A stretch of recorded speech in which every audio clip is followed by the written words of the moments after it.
ستوني درد اسانه درملنه داسې کولی شو. سلام، هیله ده چې بشپړ صحت ولرئ. نننۍ موضوع مو د ستوني درد په اړه ده. ستوني درد یو عامه موسمي ناروغي ده چې تر ډیره په سړه هوا کې رامنځته کیږي.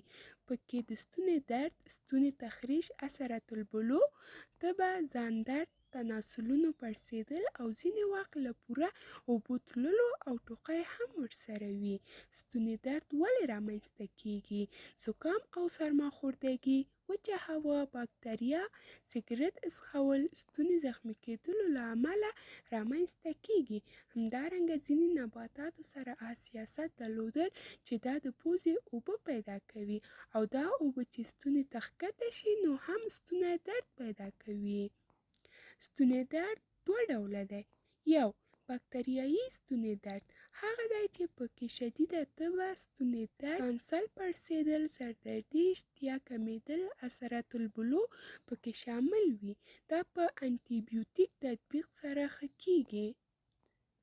دوه، انتقالي یا سریت د خولې د لوابو یا لاړو یا د ټوخي او تنفس له لارې انتقالېږي. همدارنګه د اخته شخص د خولې پاتې شوې اوبه خوړلو له لارې هم انتقالېږي. هر کله چې د شخص لاس یو ځل په دغه باکتریا ککړ شي او بیا شخص خپل لاس په سترګه، پوزه او یا په خوله کې وهي نو شخص ته دفعتاً ستوني درد پیدا کېږي.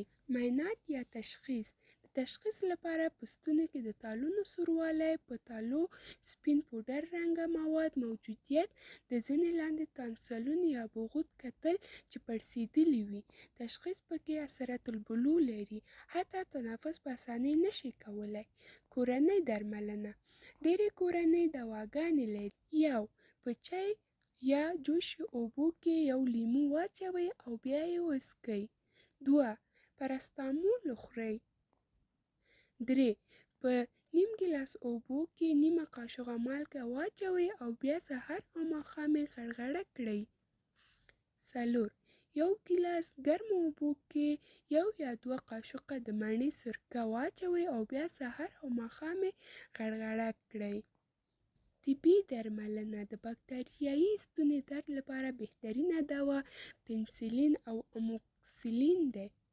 نوټ: ځینې خلک چې یو یا دوه ورځې دوا وخوري او لږ ورسره جوړ شي نو باقي نوره دوا پرېږدي، نه یې خوري چې په دې سره د ستوني درد عامل باکتریا له منځه نه ځي او دوباره بیا برګشت کوي. شخص دوباره د ستوني درد مبتلا کېږي او دوباره بیا یاد شوی علاج تظاهر کوي. مننه چې تر دې دمه له موږ سره وئ. هیله ده چې زموږ صفحه لایک او سبسکرایب کړئ ترڅو وکولای شئ زموږ نوې ویډیوګانې وګورئ.